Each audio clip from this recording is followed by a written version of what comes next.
ಆಕಾಶವಾಣಿ ಮೈಸೂರು. ಸಾಧಕರ ಸೋಪಾನ. ಲೇಖನ ಹಾಗೂ ಪ್ರಸ್ತುತಿ ಟಿಎಸ್ ಗೋಪಾಲ್.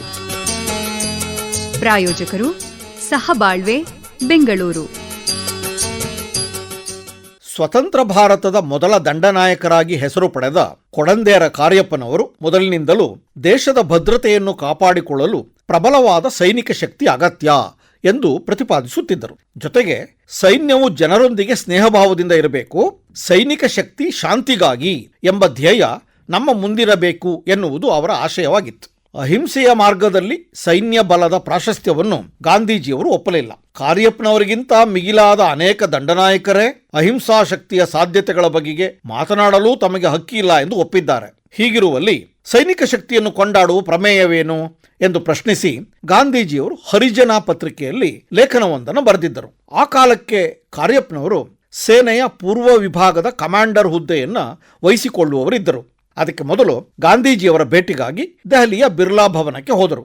ಅಂದು ಗಾಂಧೀಜಿಯವರ ಮೌನ ವ್ರತದ ದಿವಸವಾಗಿತ್ತು. ಕಾರ್ಯಪ್ಪನವರು ಕೊಠಡಿಯೊಳಕ್ಕೆ ಹೋದಾಗ ಗಾಂಧೀಜಿ ಚರಕದಲ್ಲಿ ನೂಲು ತೆಗೆಯುವ ಕೆಲಸಕ್ಕೆ ತೊಡಗಿದ್ದರು. ಎದುರಿನ ಕುರ್ಚಿಯಲ್ಲಿ ಕುಳಿತುಕೊಳ್ಳುವಂತೆ ಗಾಂಧೀಜಿಯವರು ಸನ್ನೆ ಮಾಡಿದರು.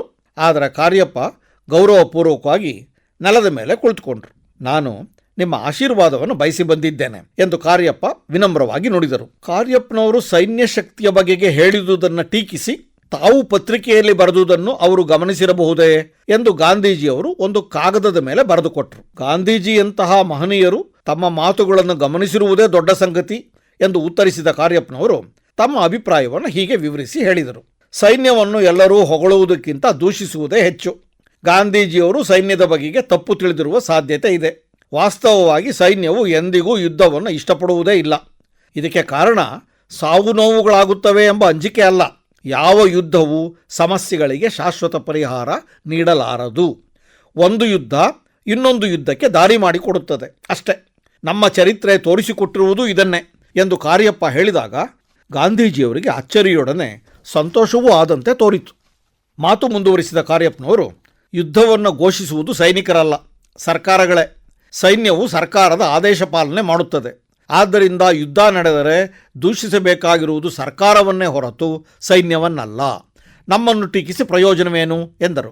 ಗಾಂಧೀಜಿಯವರು ಕಾರ್ಯಪ್ಪನವರಿಗೆ ಕೊಟ್ಟಿದ್ದ ಕಾಗದವನ್ನು ಹಿಂದಕ್ಕೆ ಪಡೆದುಕೊಂಡು, ಈ ವಿಷಯವಾಗಿ ನಿಮ್ಮೊಡನೆ ಇನ್ನೊಮ್ಮೆ ಭೇಟಿಯಾದಾಗ ಚರ್ಚಿಸ ಬಯಸುತ್ತೇನೆ ಎಂದು ಬರೆದುಕೊಟ್ರು.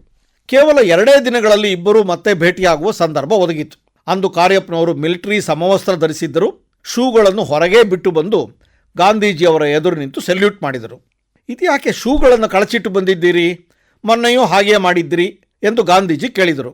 ಕಾರ್ಯಪ್ಪನವರು, ನಿಮ್ಮಂಥ ಒಬ್ಬ ದೇವತಾ ಮನುಷ್ಯನನ್ನು ನೋಡಲು ಬರುವಾಗ ಹೀಗೆ ಬರುವುದೇ ಸೂಕ್ತ ಎಂದರು. ಕಾರ್ಯಪ್ಪನವರು ಎದ್ದು ಹೊರಡುವ ಹೊತ್ತಿಗೆ ಗಾಂಧೀಜಿ, ಸೈನ್ಯದ ಶಿಸ್ತಿನ ಬಗೆಗೆ ನನಗಂತೂ ತುಂಬ ಮೆಚ್ಚುಗೆ ಇದೆ ಎಂದರು.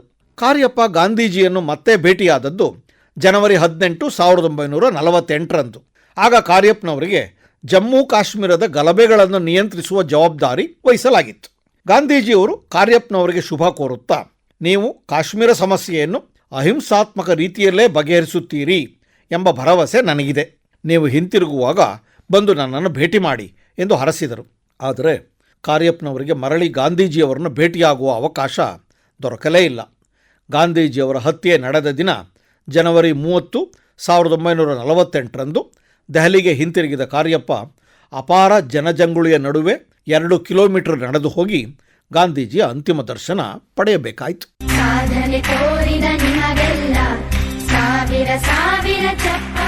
ಸಾಧಕರ ಸೋಪಾನ ಸರಣಿ ಕೇಳಿದಿರಿ. ಲೇಖನ ಹಾಗೂ ಪ್ರಸ್ತುತಿ ಟಿಎಸ್ ಗೋಪಾಲ್. ಪ್ರಾಯೋಜಕರು ಸಹಬಾಳ್ವೆ, ಬೆಂಗಳೂರು.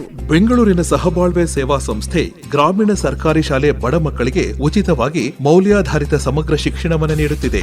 2015ರಲ್ಲಿ ಎಸ್ ರಾಘವೇಂದ್ರ ಪ್ರಸಾದ್ ಅವರು ಸ್ಥಾಪಿಸಿದ ಸಹಬಾಳ್ವೆ ವಿವಿಧ ಜಿಲ್ಲೆಗಳಲ್ಲಿ ಜ್ಞಾನಯಜ್ಞ ಶೈಕ್ಷಣಿಕ ಕಾರ್ಯಕ್ರಮ ನಡೆಸುತ್ತಿದ್ದು, ಇದೀಗ ಮಧುಗಿರಿಯ ದೊಡ್ಡದಾಳವಟ್ಟ ಗ್ರಾಮದಲ್ಲೂ ಗುರುಕುಲವನ್ನು ಆರಂಭಿಸಿದೆ.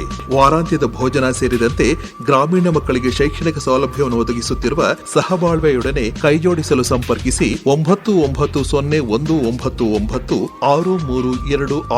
ಸಹಬಾಳ್ವೆ, ಬೆಂಗಳೂರು. ಈ ಕಾರ್ಯಕ್ರಮ ಆಕಾಶವಾಣಿ ಮೈಸೂರು ಕೇಂದ್ರದಿಂದ ಮೂಡಿಬಂತು.